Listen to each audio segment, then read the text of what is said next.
Hello, good morning, everybody, to the session Climate Perspective and Local Climate Scenarios. I hope you can all see my screen well. Good morning to those attending from Europe. Good afternoon for those attending from Eastern Asia, and good very morning for those attending from Central or Latin America, as it is still middle of the night there. My name is Joachim Jung. I'm the program manager for Central America at Vivamos Mejor in Switzerland.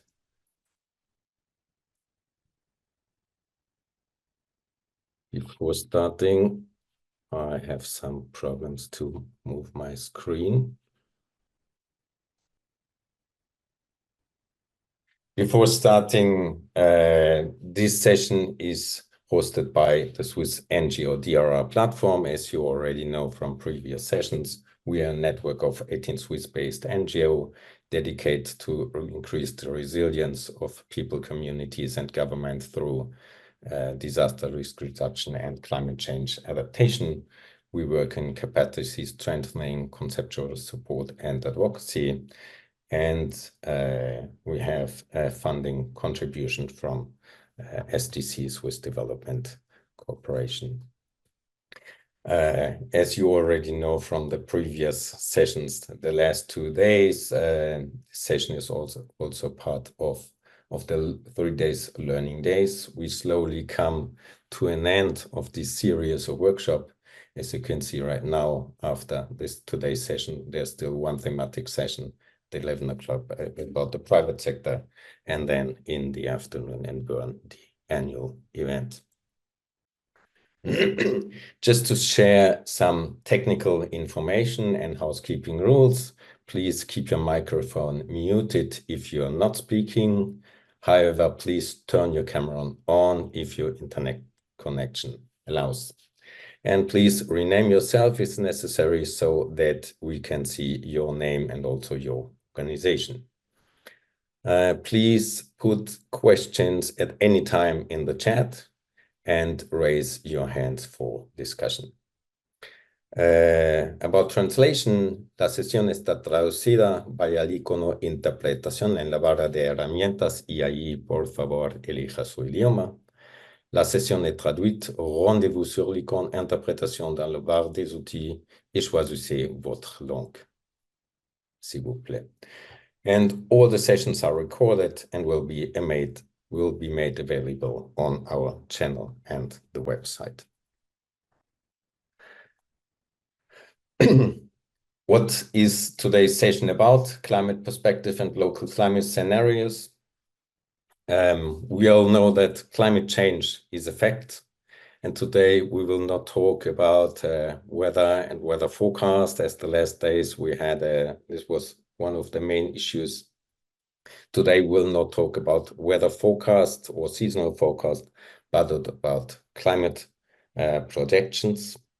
As we all know, climate change is a fact, and apart from the highly necessary mitigation measures, which are not sufficient up to the moment, adaptation becomes more and more relevant. And as general strategy for adaptations in terms of land use, we have sustainable land use, adequate water management, conservation of biodiversity, soil protection as very general strategies. But however, when it comes to concrete adaptation models, measures, we need also concrete climate scenarios to develop adaptation measures. This is what this session is about, as especially in the south, most of the scenarios are just quite rough and not on a local level. So the objectives is to get to know, we're going to present different tools of climate scenarios, understand the importance of the so-called downscaling to develop tailor-made adaptation strategies, and then we will come back to the national and international level to present a bit systematic strengthening of national actors in climate change adaptation. Just to present our speakers, first of all, we have Fabio Cresto. He's a climate scientist and actually working as a consultant in international cooperation agency, especially in the field of climate change adaptation. He holds a PhD in climate science from the University of Hamburg and the Max Planck Institute for Meteorology, and also a Master of Physics of Complex Systems of the University of Turin in Italy. And as the second speaker, we have Omar Belbrat. I think most of you already know him. He's a climate expert and independent consultant with more than 12 years of experience in international climate research and development cooperation on disaster risk reduction and climate change adaptation. And I do not want to miss out to present the technical stuff more in the background. First of all, Antonio as the technical host. And then we have my colleague Melanie, who will manage the chat box, and the two translators, Augusto and Ivan, for translation in Spanish and French. So just a quick look at the agenda, what you can expect. We have a first round of roughly 20 minutes about the background of downscaling and the presentation of different scenario tools. Then we will have quite a short session of Q&A, and then we'll come to the main parts, where Fabio will present two cases of downscaling, and local adaptation strategies, one from Guatemala and Honduras, and the second one also from Central America, but about coastal ecosystems. And then we will come to the national and then the global level, and linking up a bit to the issues of the sessions of the last 2 days, and then closing by at least 50 minutes Q&A and discussion session. So this is from my part, and I would say, Fabio, the floor is yours. Thank you, Joe. Yes, so let me share my screen. Hello, everyone. Welcome to my talk. So today, I'm going to talk about two different things. In the first part, as Joachim said, I'm going to focus more on a theoretical background of why do we need downscaled climate tools. And therefore, I talked about, I named my talk the issue of scales. So in general, why do we need climate models? So we need climate models mainly to predict or to have an idea about what's going to happen in the future, in the mid and long term. So to look at the past, we normally use data that we collect and we analyze. To look at what's happening now, we also use this data to see really where are the most vulnerable regions in the world. Models are being fed this data, and they are trying to, through complex or less complex mathematical equations, trying to give us an understanding of what's going to happen in the future. Climate models are trained with data from the past. So basically, they also, to see if a climate model is good or not, they are basically used to reproduce the climate of the past. And if they match the data we have that we already collected, we have kind of a good sense that, or basically a prediction that the model is gonna be quite good also in replicating the climate that we are gonna experience 20, 30, 50, even 100 years from now. I'm sure that you all saw some prediction of climate. So for example, in 2100, we are going to have even 5 degrees of temperature more than what we experienced so far. And how are these predictions made? They are made by using these climate models that are basically run in supercomputers, and that they give us this kind of predictions. Not all predictions are the same. Good. Yes. So we are talking about, can you see it now? Yes. All right, sorry. So depending on how much greenhouse gases we are gonna emit, we are following different trajectories in the future. So if we emit a lot of greenhouse gases, like we did in the past, and we are currently doing right now, we are following road to the future that basically is going to warm our planet 4 to 5 to even more degrees Celsius in average in respect to our past. If we follow other pathways, we can limit this temperature growth to 2, 3, and potentially even less degrees, but that's unfortunately a bit unlikely right now.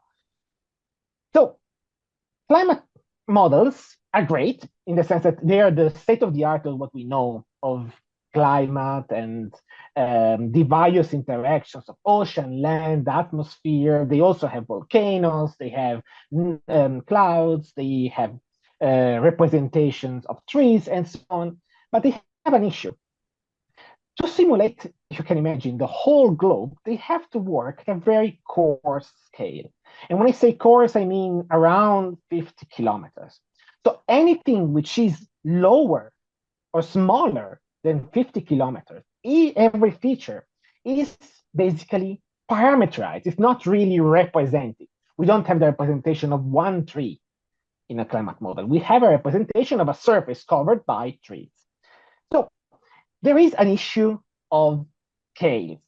And this became apparent even already in the early 2010s through the work of some ecologists, mainly in the Netherlands, and they identified that some local vegetation patterns, these are vegetation patterns that you can see in semi-arid ecosystems, are having a really important local effect on how much water is transpired, so how much water comes from the ground and goes to the atmosphere, therefore influencing the local, and then again, local, I've highlighted the word local, water cycle. So to really predict how much water is in these ecosystems, you should really look at the local scale. During my PhD, so back in 2011 and then till 2014, I really worked on this issue, on the issue of scale, not in the semi-arid ecosystems, but in boreal peatlands. And these are landscapes of boreal peatlands, which are ecosystems quite humid, in which are really, really rich on carbon in the ground. Why is here the issue of scale important? Well, the issue here is that the emissions from the ground of methane, which is a very powerful greenhouse gas, are extremely different if you go to a very humid part, to a lesser humid part, to a drier part. And when I say very different, I mean 2 orders of magnitudes. So if you really want to understand how are the interactions between these ecosystems and the atmosphere, you have to model each and every local pond. Of course, you cannot do it in a global land surface model. So what we did was really trying to understand what happened on the ground, producing local ecosystem models, and then feed with some statistical information this output of these local ecosystem models to the general climate models. In this case, also is particularly important because these ecosystems, in particular in the boreal tundra and the taiga, are extremely rich of carbon. And if you increase the temperature at the global level, what we are doing right now with anthropogenic climate change, you are activating more and more carbon, which has been stored for millennia in the soil, potentially triggering feedback mechanisms that increase the amount of methane that is being released to the atmosphere.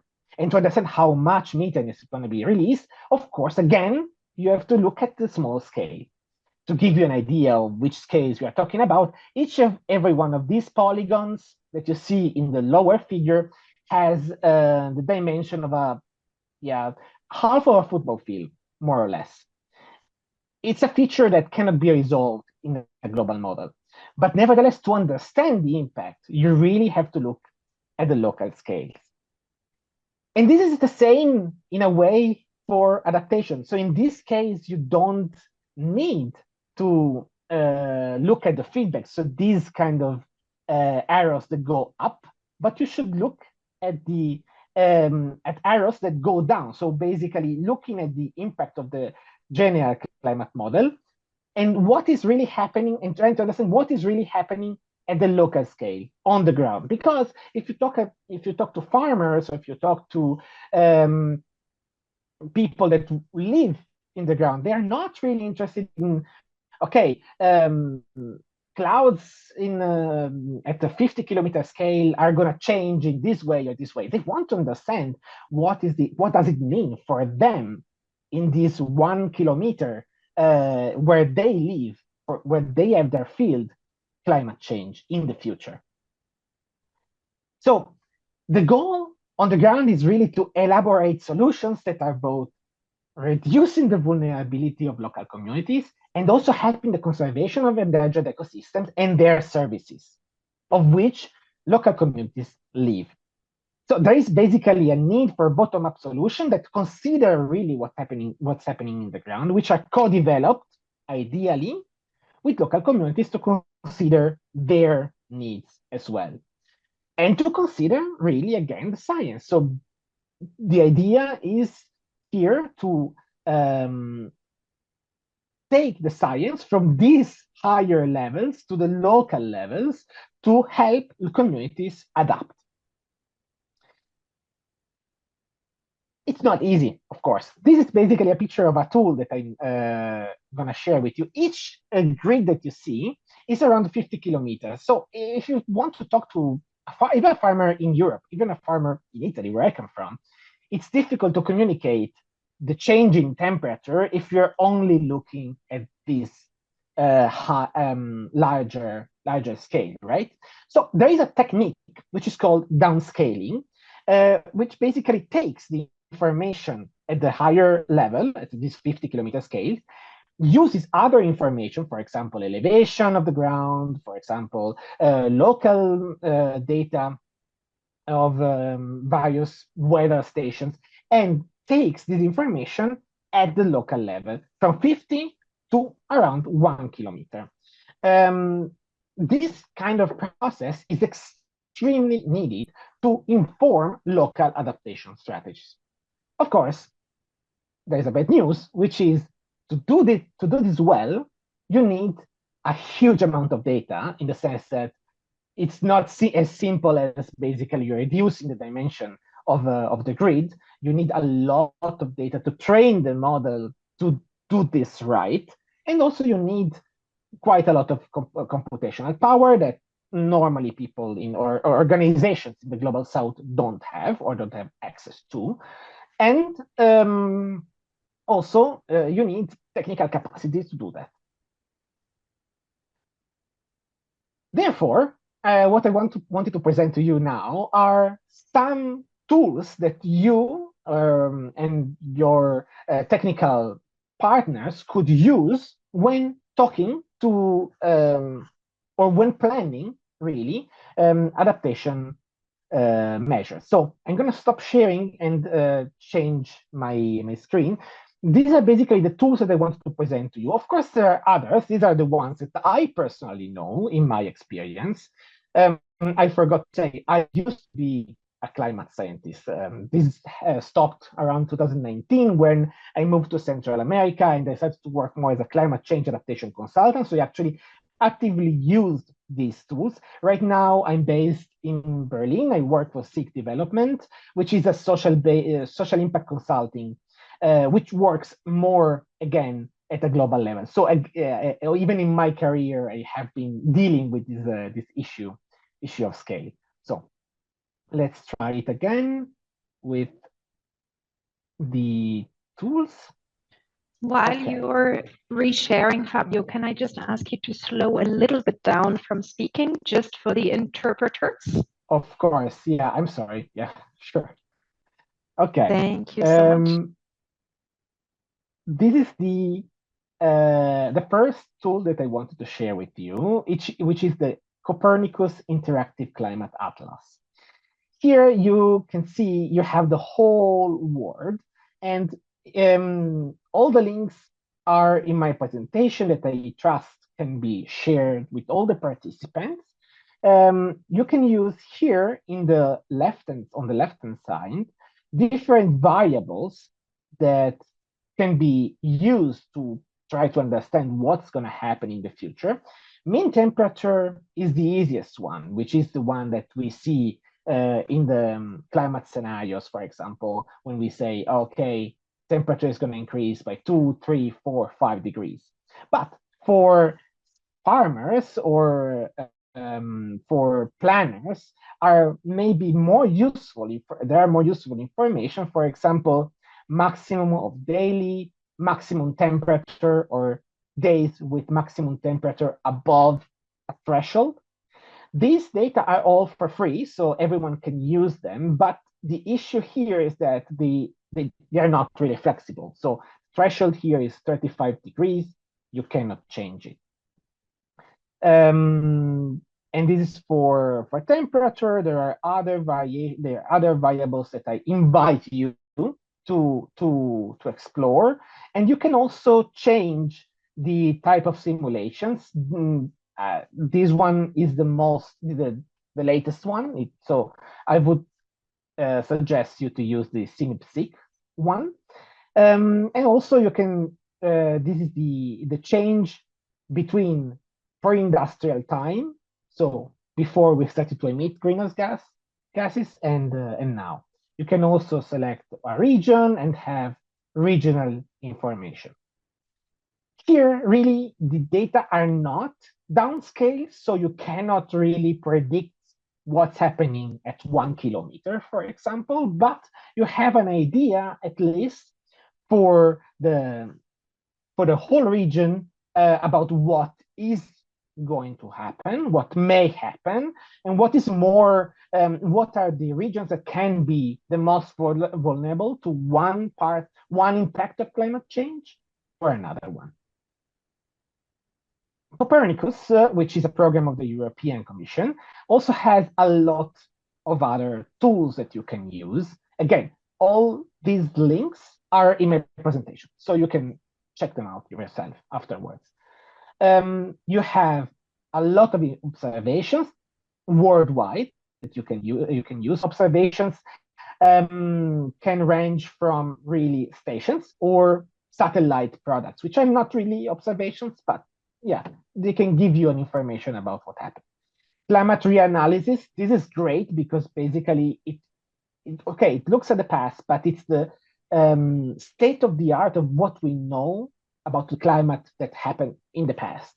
So if you want to understand what happened in one region at this moment, you can look at climate reanalysis, which are at a really, really fine scale. It gets even lower than 1 kilometer. And really look at your region, trying to understand what happened. Of course, to do that, you need some technical capacity to analyze the data.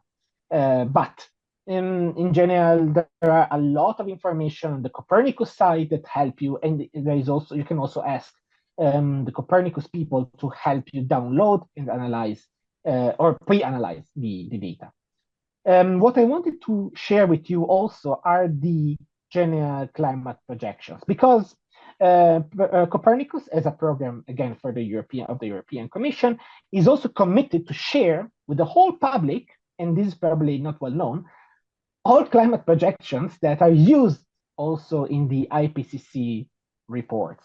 So in general, here on this page, and again the link is in my presentation, you can look at all data that are used to make, for example, these figures.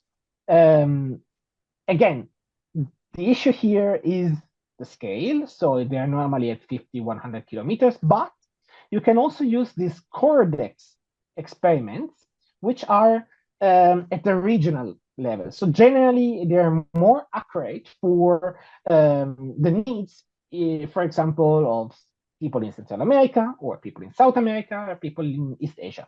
So there are different subsets of models that are used to predict what's happening not in the whole world, but in some subregions. Okay, another tool that I wanted to share with you, and this is one that I use a lot, is WorldClim. WorldClim is a project that tries to downscale all these models that, for example, you can find in Copernicus at a 1 kilometer scale.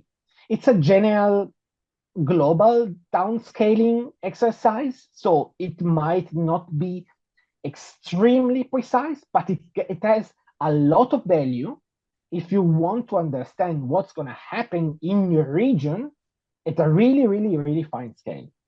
And after this presentation, I'm going to share an example of where we used really WorldClim. You can use historical information, so in the past, but also future future data. Sorry, here it's difficult. Okay, these are what you can see here. Again, if you click on future in the previous page, you come here and you can see that WorldClim is providing you again for free with information at various scale. You should the best one is the one on 30 seconds, so it's a 1 kilometer more or less, 1 kilometer squared of these various variable. Here, the issue is not the scale, but is a type of information, because you cannot really understand. Here, the information is not year per year, but is 2 decades per 2 decades. So you can understand what's going to happen in the future in, for example, in the decade 2040 to 2060, and then 2060 to 2080. So it's basically going to give you an information of the impact of really climate change on the average variables that you can use. Another resource is this one, which is the IPCC Interactive Atlas. It is similar to Copernicus, but it's, I guess, a bit more user-friendly for a part, in the sense that, but again, it really depends on the on your needs. So I invite you to try all of them and see what is the one that you want to check out the most. Here you can check the different scenarios. This one is the most pessimistic one. The 4.5 is the more realistic one. In the 2.6 is the really, really optimistic one, in the sense that here in this scenario, we are reducing greenhouse gas emissions to a level that, yeah, that are, for example, forecast by the Paris Agreement. There are other tools, for example, this one by FAO that links really data to various topics. So not only pure data on climate, but really what are the impacts on agroclimatic resources, yield on some specific crops, not all of them. But again, this idea of this talk is really to give you some examples of tools that you can use in your planning. And finally, there is another one. This one is great, by the way, if you are working with farmers, for example.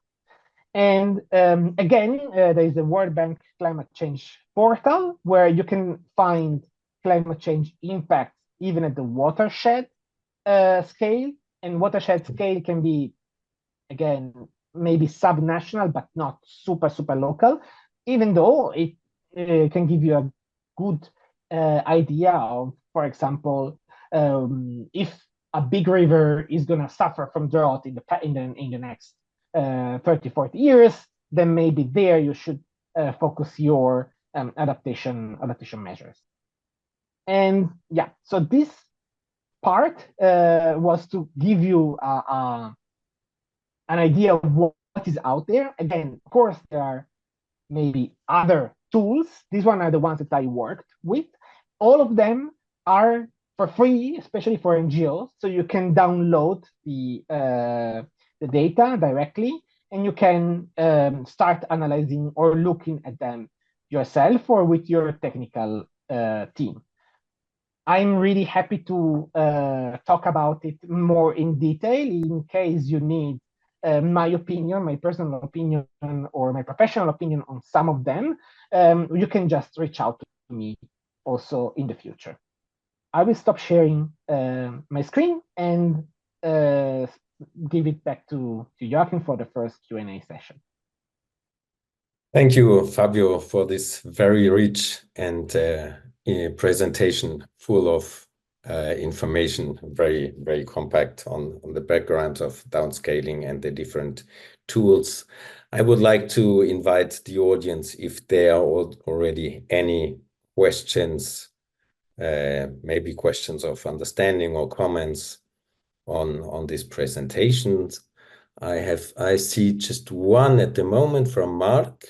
Maybe you would just want to ask your question directly. Yes, thanks a lot, Joachim. Thanks, Fabio. Very insightful presentation.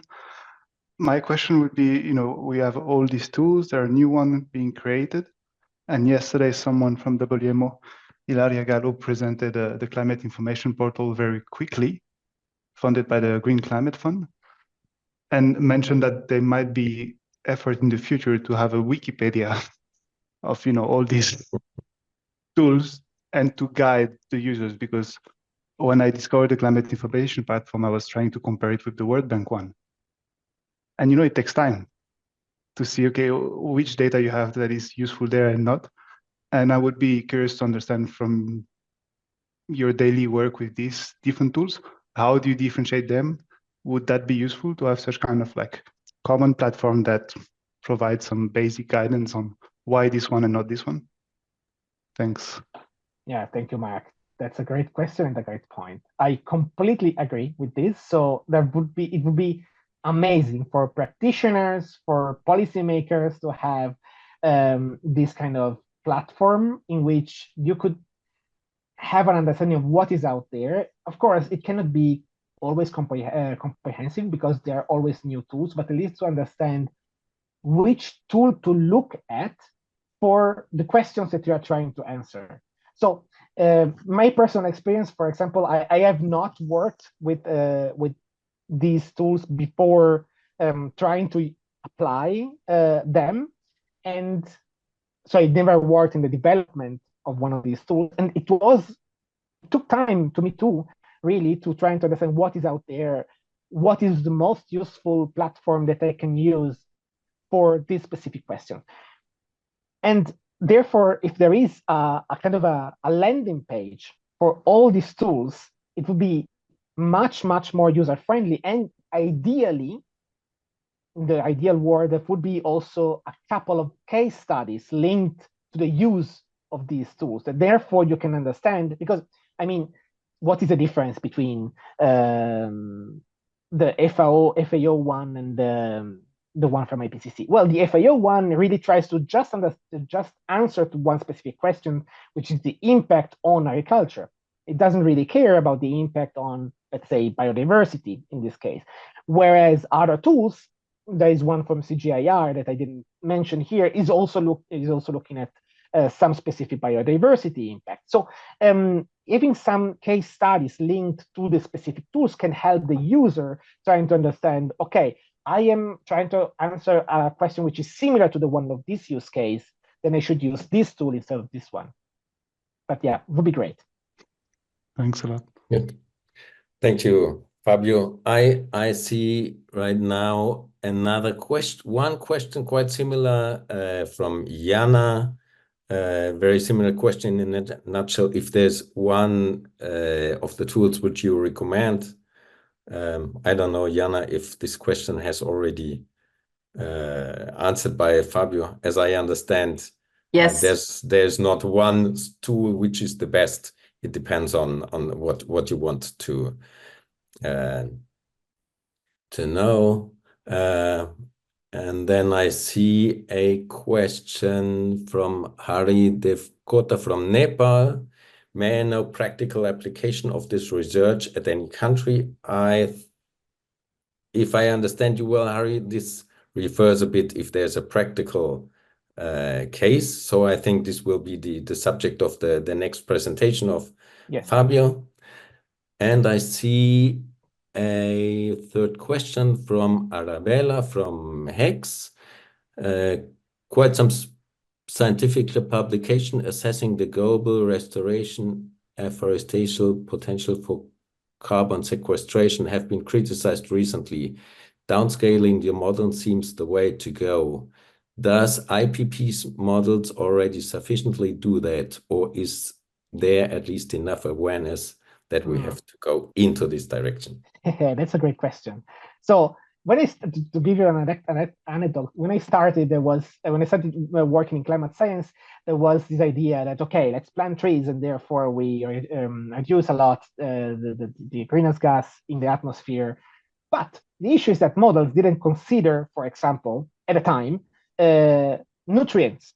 So therefore you had forests growing because of more CO2 in the atmosphere, therefore forests grow faster, theoretically. But there were no limitations for this growth. So a good friend of mine, Daniel Gold, started to look at inputting phosphorus and nitrogen cycles in the models, and therefore the growth and the carbon sequestration potential of this forest was reduced by a third. And if you look at the local scale, you basically include more and more limitations, and not only for natural limitations like water or nutrients, but also human limitations. For example, cities or land pressure of agriculture that you don't consider in a large scale model. The IPCC models, again, are trying to answer a different question, which is what is going to happen on the climate if we increase greenhouse gas emissions by this much? So they are not the right tool, maybe, to answer the question that Arabella was asking. Therefore, in this case, you should probably look not at the IPCC or the model used for the IPCC report, but more technical and separate assessments that are trying to really look at the carbon sequestration potential in one region, and they then probably use downscaling techniques. So the IPCC model per se are great models to answer this specific question, which is the general climate change impact at a global level. The carbon sequestration one is another one that has to be looked on, considering really the local level. Okay, thank you, Fabio, for answering these questions. Although there's one more in the chat, maybe we can answer this one at a later stage. And then I would like to invite you, if you still have a breath to talk, maybe to continue with the presentations and go to the two concrete cases you have prepared, the one from Guatemala, Honduras, and the other one from the Caribbean coast.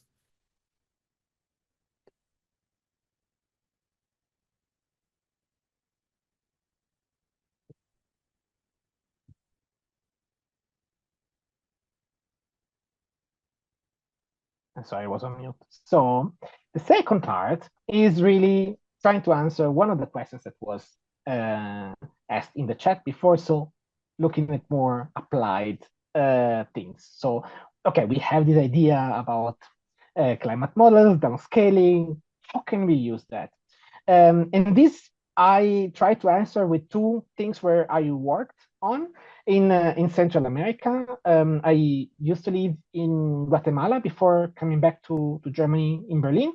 In particular, I was involved. I also worked with Joachim and Vivamos Mejor Suiza on adaptation strategies for local communities in three countries, at the end two, so Guatemala and Honduras.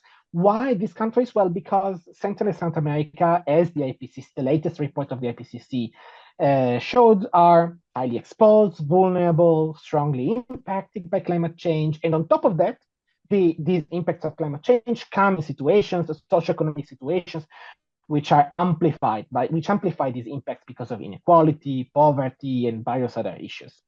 So to understand what can be done to limit the impacts of climate change, increase the resilience of the communities and the ecosystems, we try to look at really what the impacts on a local scale. To be honest, of course, I was not the first one at looking at this. I looked at this paper by De Souza and others in Nature, and I was kind of inspired because they were looking at the impact of climate change at a 1 kilometer scale on two specific plants, which are quite important in Central America, which are coffee and cacao. These key crops, which are extremely important for their commercial value, are also affected by climate change, especially coffee, because it's the productivity and the quality of the coffee bean is sensitive to the temperature in the ground. So what happens is that if there is an increase in temperature, the quality and of the coffee in general, the suitability of coffee in that region can change. And people really see that already. So in the region where I was living, which is the Lake Atitlan in Guatemala, which is a beautiful lake surrounded by mountains, there are a lot of coffee fields all around. And farmers, if you talk to them, they are saying, okay, but we cannot produce high quality coffee anymore at this altitude. So what do? They deforest, they do deforestation in the higher part of the cloud forest on the top of, higher on the mountain, and substitute natural forest with coffee, which is, as you can imagine, not great both for the forest but also for the farmers, because it becomes even more complicated to reach this region. And at the end, mountains are they have a finite amount of altitude. They cannot increase. You cannot plant coffee more and more in the altitude. So the idea was here, how can farmers really adapt? How can the need of adaptation be communicated? And if we can find long-term solutions. So with 3 local NGOs, we wrote a project, we developed a project that tried to look at the climate change impacts on specific crops and on specific ecosystems at a local scale, and trying to develop with them and with the local smallholder farmers adaptation strategies.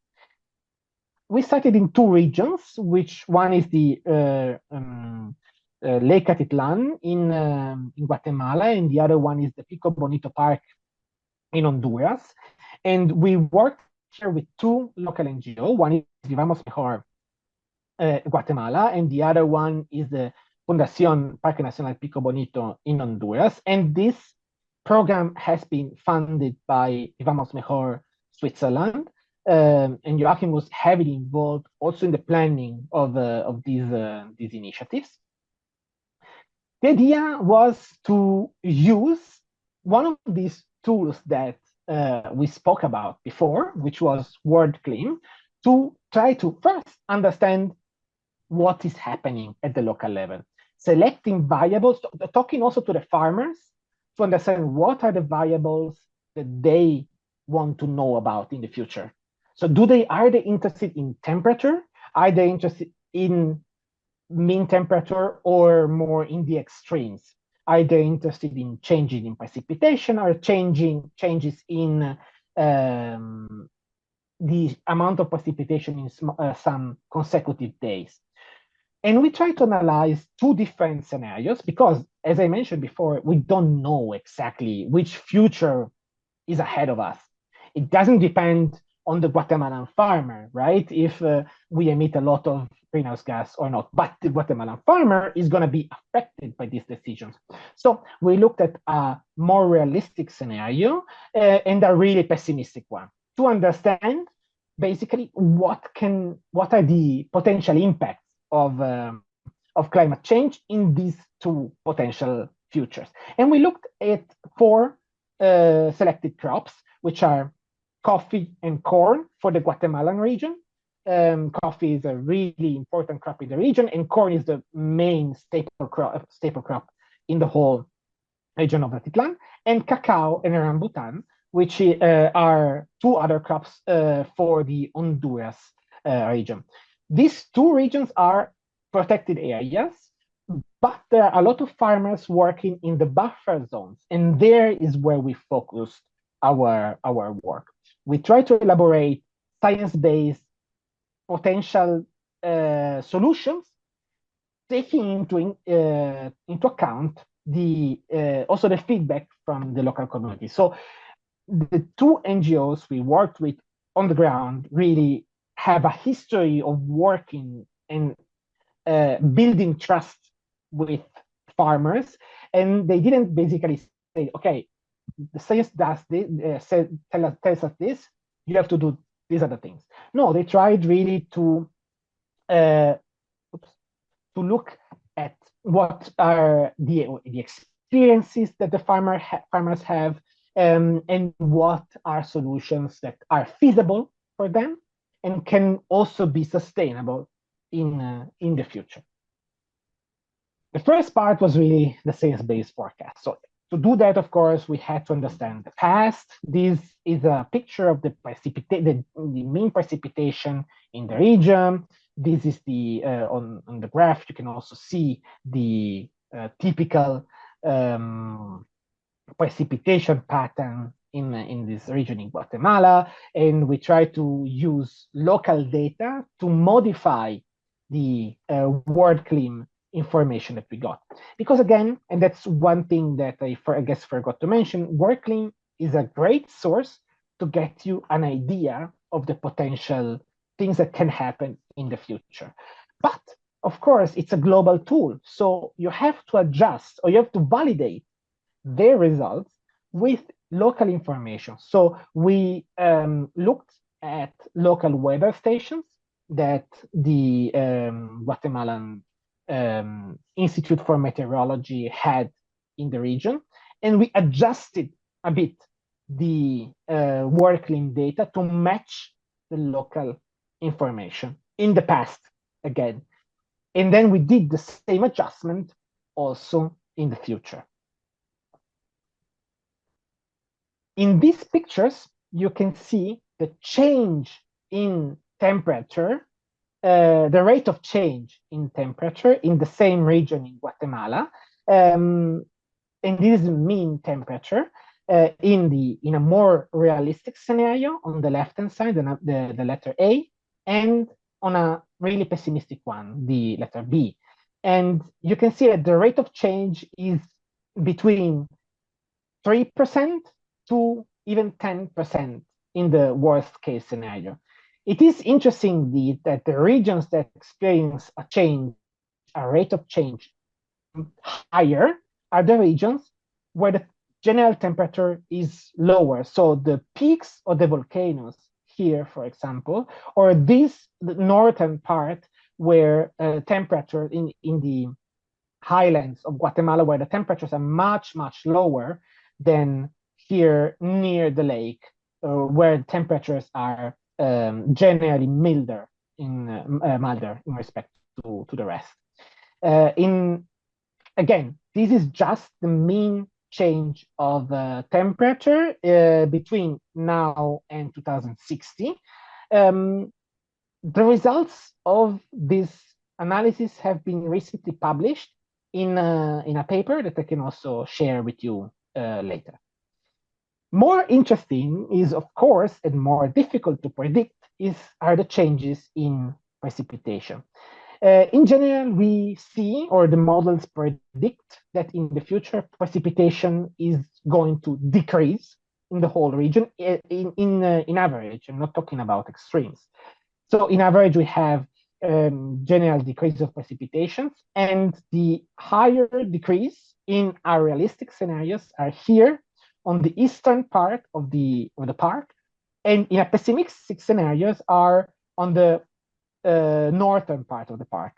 This situation also highlights the importance of not only using one scenario, but at least two, because if you use only one, so for example, the pessimistic one, you would basically try to address this issue of precipitation, of decreasing precipitation, only maybe if you have limited resources on the northern part, forgetting that this can also happen on the eastern part.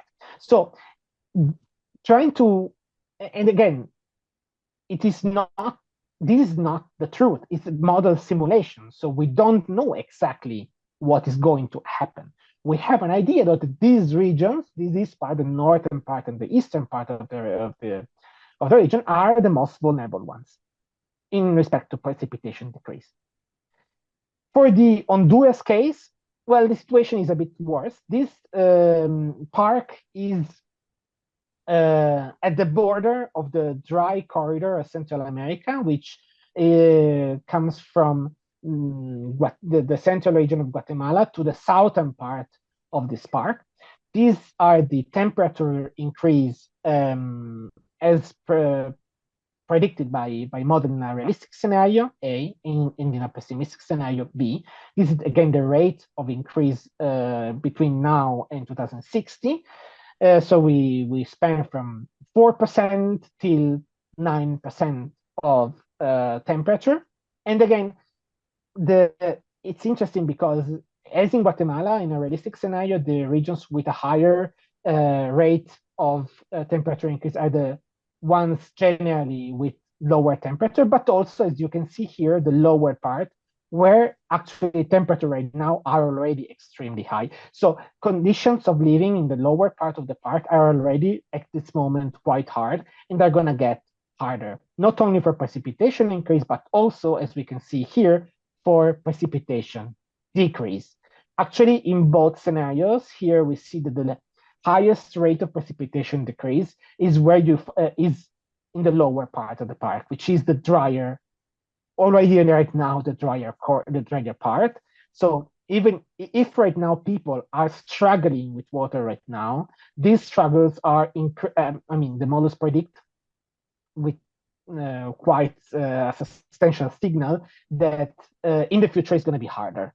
And therefore here, just to give you an idea, it doesn't make any sense to plant avocado, right?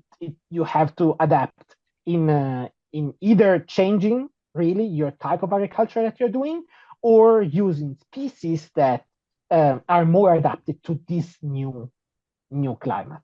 So we're here only at the part of understanding the impacts. So what are the impacts of climate change? This study only focused on average quantities. There's a new study that we did with a master's student from the University of Turin that looked at the extremes. So he really did this scaling exercise of models and tried to look at what are the changes in, for example, extreme weather events in temperature and in precipitation in both regions. We then went to the farmers with, I didn't, but the people that worked in these local organizations that are really well rooted in both territories went and did a lot of interviews with the farmers, trying to understand what they're already seeing, what are their worries, and what are potential strategies that they see already successful, and even with their own agronomists, elaborate with them potential strategies for the future to be implemented in these territories. Here, for example, you see a cacao plant that has been attacked by a fungus, I think, and then you see the famous fungus roya of the coffee here in the lower part. We try to give technical assistance to these communities, following again the work that these organizations have been doing for the past 20 years with introducing or technical assistance for agroforestry systems. Again, agroforestry is not an easy thing. You have to be proficient in agronomy to do this correctly. It's not as easy as planting trees with another cash crop, for example. But the agronomists of both organizations really went to the field and helped the smallholder farmers to do that, also knowing what happened, what can happen in the future. A curious fact is that the farmers wanted really to know about how winds are changing in the future, and this is a variable that I never had. So it was difficult to answer to this question. I couldn't, simply because I didn't have the data or to give an idea of how strong winds in the future will be affecting their crops. So this was a part which was definitely not easy to deal with. But they were also trying to understand mainly the impact of extreme temperature and extreme droughts more than extreme rains. So again, these are some pictures that we took. This is the banana tree with rambutan in Honduras. Here, there are other techniques that try to protect the humidity of the soil, of the cocoa plantation. All these, of course, all these measures are not going to be applied from one day to the other, but they built pilot plots all around these regions in Guatemala and in Honduras, applying potential adaptation measures, and other plots where adaptation measures are not applied. And this is the idea of this agroclimatic monitoring. So if they manage to showcase that these adaptation measures, based on the scientific predictions and on the local community needs, are successful, then it's much easier to make the case for other smallholder farmers of the whole regions that these measures can be adopted by them. Okay, this was one example. The other example is the program Smart Coasts, which is a much larger program. It just finished. It was an IKI program that encompassed these regions, so from Belize to Honduras, Mexico, Belize, Guatemala, and Honduras, and it was focused on the whole coastal region. In this project, I was the chair of the regional working group of experts, helping them assessing the quality of the adaptation measures that they chose. The idea here was to understand the impacts again, based on science, and to do some workshops with the local communities to understand, okay, these are the impacts, what can we do to protect the local ecosystems more than agriculture, because here the focus was really on coastal protections, and then implement nature-based solutions that could reduce the vulnerability of local communities. If you look at the dates, well, it becomes apparent that this project happened during COVID, so a lot of local workshops were not held. So they tried to do it with via internet, but in many communities they didn't have internet connection. So at the end, actually, the project finished in 2023 because some workshops it was not possible to do them before. Here are the sites where the project has been evaluated. You can also access all the experience that the project did along this link.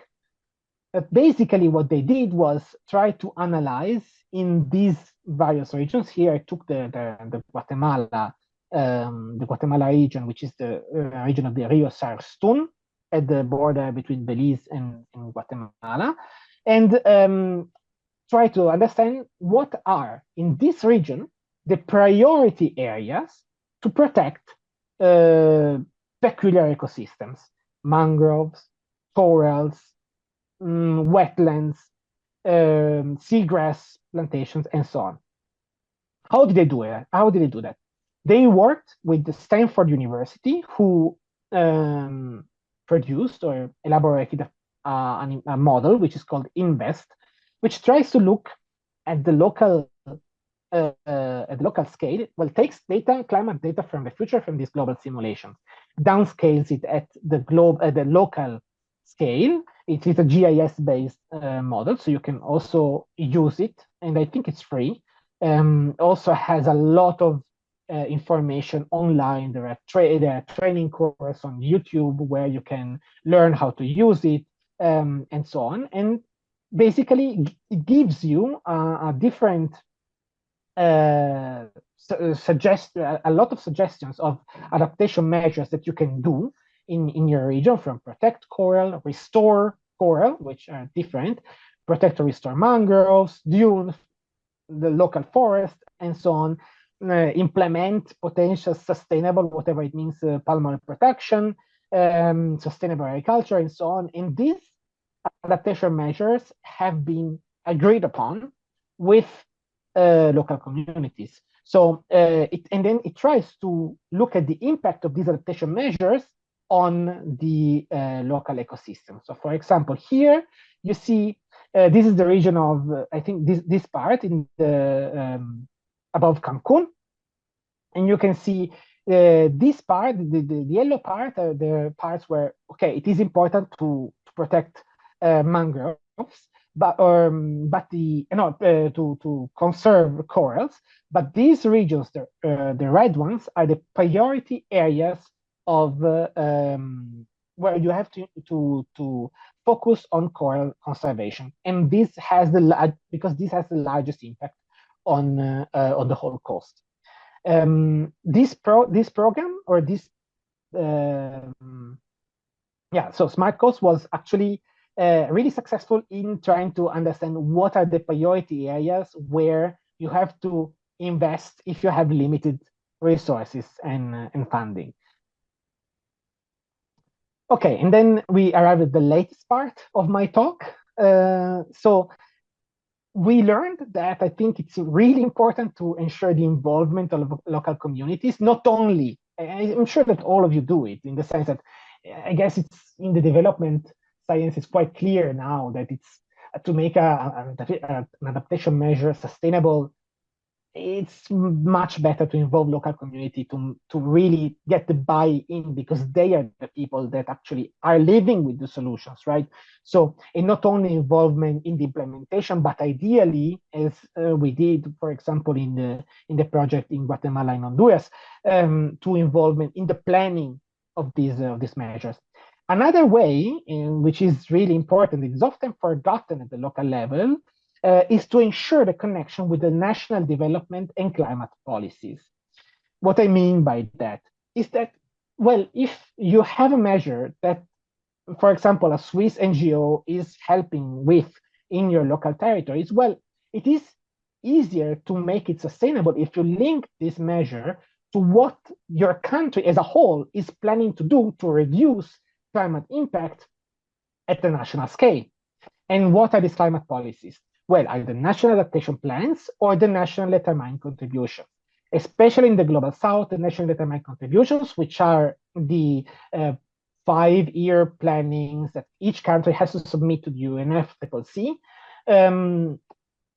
basically contain not only mitigation part, but also an adaptation part. Not all countries have a national adaptation plan. At this moment, only 52, if I remember correctly. But each country has an NDC, so a national determined contribution. It is really, really important that the people you work with on the ground are involved in these national processes. I know sometimes it's not easy, but it is fundamental to make the solution sustainable and to get the support at the national level. The climate policy cycle at the national level is again regulated by this national determined contribution that have to be updated every 5 years. Panama just updated his third one, and this was the first country in the world to do that. It happened last week. But next year, all countries that submitted an NDC in 2021 or 2020 have to submit a new one. So it's a great moment right now to get your allies involved, to not get involved, but to advise them to get involved in these processes. Normally, especially in the global north, these NDCs are focused on mitigation because it's basically what we need to reach the Paris Agreement. But in the global south, voluntarily, there is an adaptation component. Why? Well, because, for example, Guatemala is responsible for 0.08% of the emission of the global level. So it's more important that they focus their, it's also important that they focus their intervention on adaptation and not only on mitigations. Unfortunately, there is no transparency or general uniforming guidelines on adaptation reporting at this moment. The Adaptation Committee of the UNFCCC is working on this, and I'm sure that the next NDC are going to be better guided, but at this moment, it has been quite difficult. So there is a lot of variation between NDCs in the quality. Some countries have really good ones. Some countries have ones that can be made better. This is an example of the NDC of Guatemala. I led the adaptation component in this exercise when I was working for the GIZ. And basically, the idea is that the adaptation component of this national policy is divided by sectors. And these sectors are almost the same. Some have, for example, some countries have education, or some countries don't have the coastal zones because are embedded in others, but generally are the same sectors. And you can see some sectors in a country are more advanced than others. So, for example, human health in Guatemala did not have any climate policy at all, which is weird, understanding the impact of climate change on human health. But so therefore, it was impossible to define goals, but we tried to have a first roadmap to include climate policies in the with the Ministry of Health in the country. But for the other sectors, we tried to put really concrete goals. And how do we define these goals? Well, we did and it's quite common, like local consultations with a lot of stakeholders, not only from the government, also with local communities, indigenous communities, women organizations, trying to agree with really measurable and put in numbers. It was really, really difficult to put these numbers in these objectives. Of course, the numbers have to be put by the organizations responsible for monitoring and reporting. In this case, the National Institute of Forests for the forest goals, for example. But there was also the idea of trying to put forward the role of women and indigenous people in the final declaration, in the final policy. Here are some examples of these goals. All these NDCs are open. I can also leave you the link where you can look at them. In general, it is pivotal that the people that you work with are at least aware of these processes and are in a way involved in determining which goals, or at least if they know which goal the country is prioritizing, then they can adapt their own strategies to the goals that the country is prioritizing. It is much easier to get funding from projects if you say, even at the country level, if you say we are contributing to the country's goal of, for example, having the national territory covered by forests, for example, or having mangroves restored. With this, I stop, and I leave it to Joachim again. Yes, thank you, Fabio, for this very rich presentation, or better say, 3 presentations in one, full of information. Maybe I would like to invite the audience, if there are urgent questions to be responded right now. From my side, I would just like to add, to complement, Melanie has just put it in the chat, a document which describes a bit on the first case, the Guatemala-Honduras case. You talked about the plots where farmers are going to monitor changes in these 4 described crops. So we have a document describing these monitoring systems, which will go over the next 10 years to have this monitoring, where we relate climatic with phenological parameters of these 4 crops: cocoa, rambutan, coffee, and cacao. If there are some questions right now, I would like to invite you to put these questions in the chat. But if not, then in terms of the time, I would like to invite Omar for the next presentations, and then maybe we can answer all questions in a final Q&A sessions.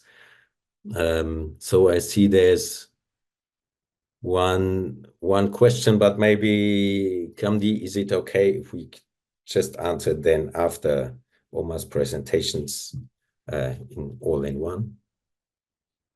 So yes, I would like to invite you, Omar, to start your presentation. Okay, thank you. Yo, sorry. Can you see my slides? Not yet. No, Not yet. I see you. you see me. Okay, let me see. All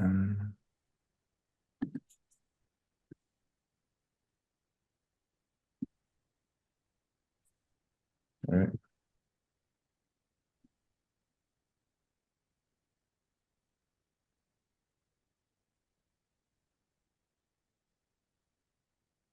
And now?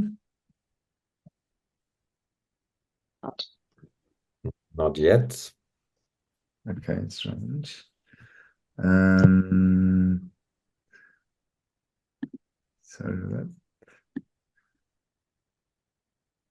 Yes, right now we see it.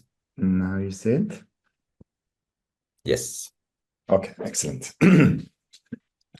So thank you, and thank you for this opportunity to complement a bit what Fabio has introduced in this last hour, and how to link this with what we heard along these past 2 days also of this annual event. So I'll try to make some linkages of some of the talks that we heard already, and particularly focus on this aspect of the global international scale and the frameworks. So the session we had yesterday, and which is about how can we localize this work that, as Fabio mentioned, he already spoke quite a bit about it on the national adaptation plans.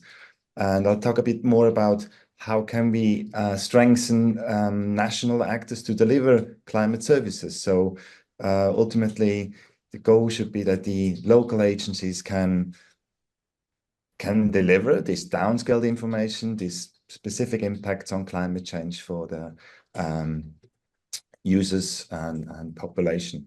So we've heard yesterday, in 2009, actually already there has been this launch of the Global Framework for Climate Services by the WMO, and we heard yesterday that it has been relaunched actually last year, and it's gaining quite a bit of momentum again.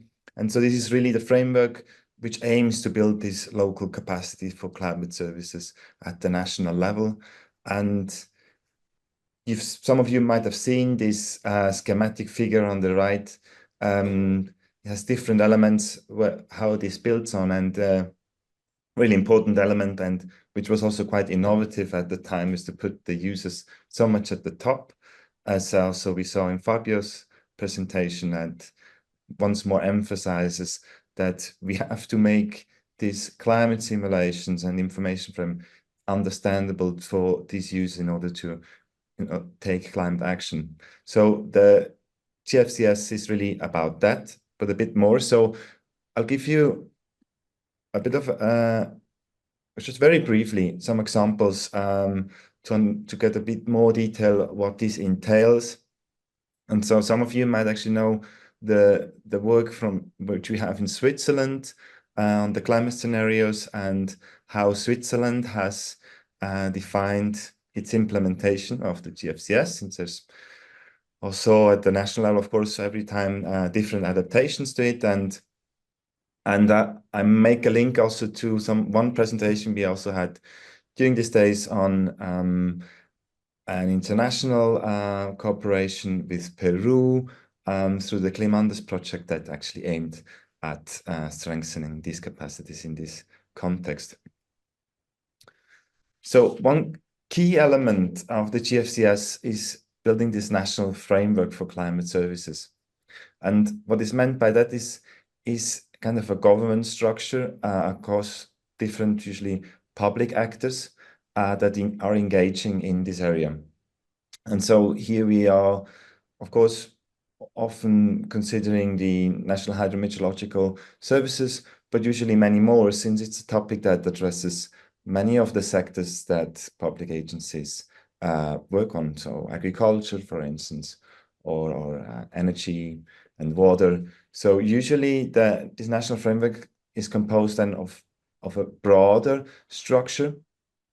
And so it's quite an effort to bring these actors together, and who's willing to do that. And we think that's also relevant for NGOs, practitioners, is we increasingly see an opportunity also for the actors on the ground to support the stakeholder engagement and communication.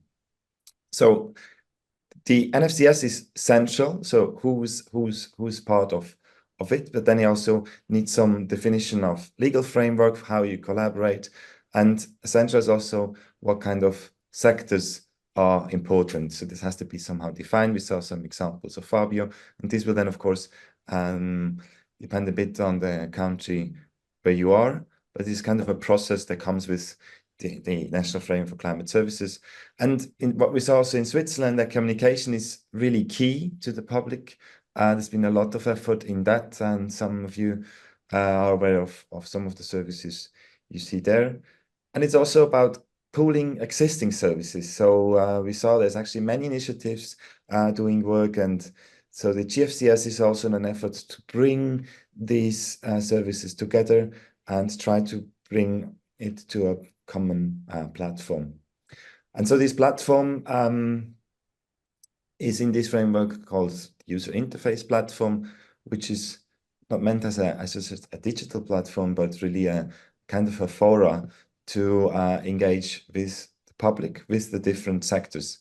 And one of the typical approaches on how to work in this interface platform, for instance, National Climate Forums, so our assemblies of interested parties, sectors, where there's an exchange, where latest information is disseminated, where there's networking between the actors. There's also the Climate Outlook Forums, for instance, that the WMO is promoting through the regional centers. And behind that, the idea is to have kind of a national climate information system. So this is basically localization of the tools that Fabio has introduced, and to bring in more local information when this is available from local measurements and particular downscaling methods for this. So again, here take an example of Switzerland, and of course it's quite a bit of work that involves this, and actually most of the countries are just about to work on this also in more developed countries, and then it involves several steps that Fabio has already quite nicely demonstrated. And central, of course, of this is this co-development process. So there is a science behind, but then when we want to communicate then this information to the users, it is essential that the user understands it, and so there has to be a co-development process so that really understand again this decision-making process of it. And I picked up just a few more references to this information, climate information services that Fabio has introduced. A few more. Mark, you actually already pointed to some of it, since we heard these also in the talk from Ilaria. And there's another guideline which is quite nice for the WMO, how to provide this information. We also see increasing new approaches on how to communicate climate information through storylines, since there's a lot of uncertainty in these scenarios also. So one good way to communicate this is also through devising stories, and for instance, Red Cross Climate Center is working quite strongly on this. So that might be also an interesting avenue to follow. And yes, I would just like to finish with this last slide, and once more giving the focus on this co-development aspect, that it's essential to enable decision making, both for stakeholders or smallholders, and so that we have an inclusive approach that in the end delivers information that is usable for everyone. And here on the right is, well, these both pictures are actually from the Climandes project, and where also the engagement of NGOs was central, particular to engage with the rural communities. And so I think there's plenty of interesting entry points for hopefully for the listeners also today. So with that, I close you and give the word back to you. Thank you very much, Omar, for this very compact and rich presentations, taking us back to the from the local to the global level and closing to the cycle to the other sessions we had.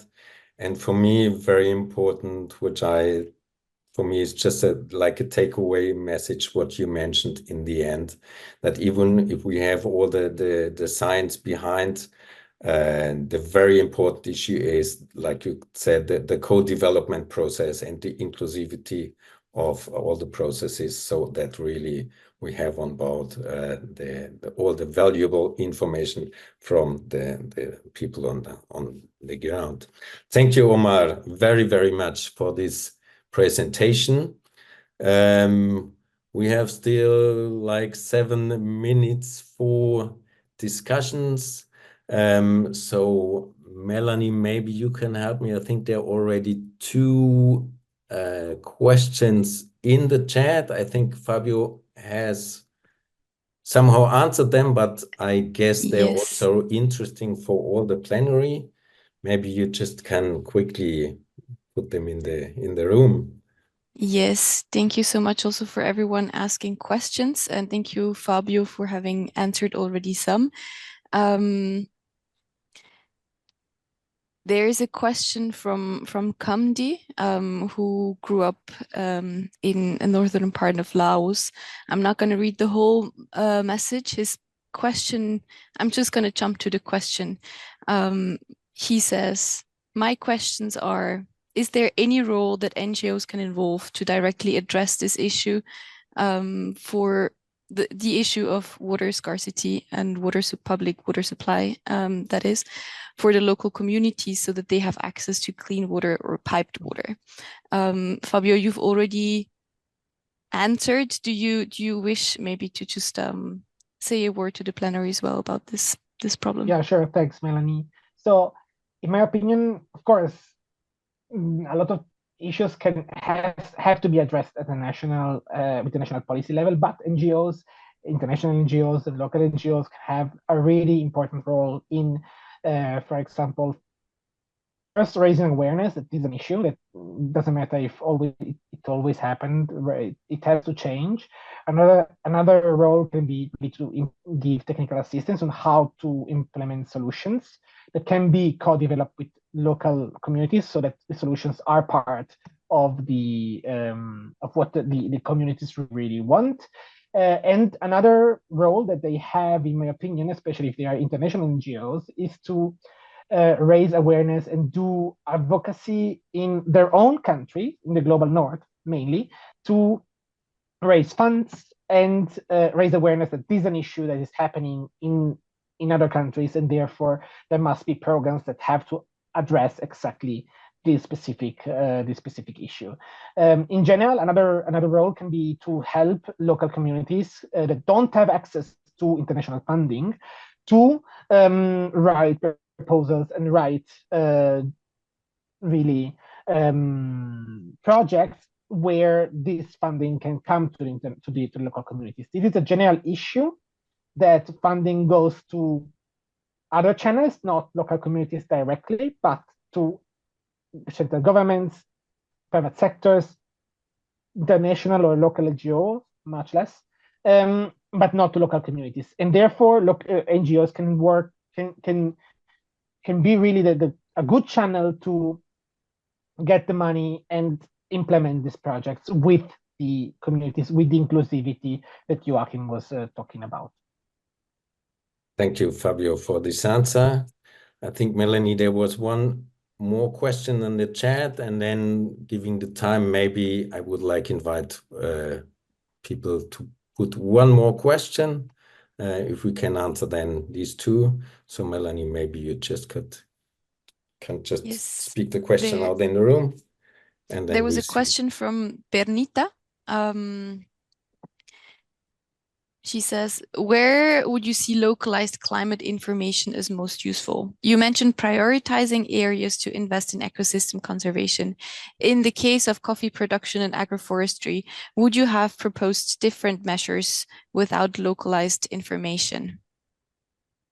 Yes, in the sense that I would have, so when I first look at if you remember the paper that inspired me, like working on this thing, I just looked at the temperature, and I wasn't aware of this issue of the localized decrease in precipitation. So with local information, we had the idea that actually, well, precipitation was the key variable to look at, and therefore maybe if you imagine an agroforestry system with coffee, not using coffee in association with avocado, for example, or another water-consuming tree, but using trees that can be adapted to the harsher conditions or drier conditions that we are going to experience in the future. But without this information, we would have not, we would have thought about it maybe, but it would have not been the first thing to look at.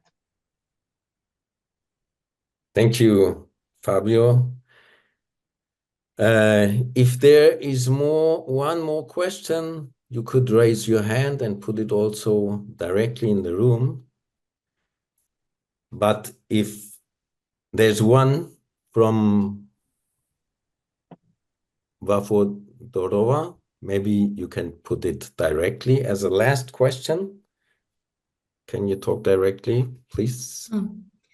Okay, thank you very much. My name is Kumriya, and I'm from Tajikistan. Thank you very much for this, for very good presentations.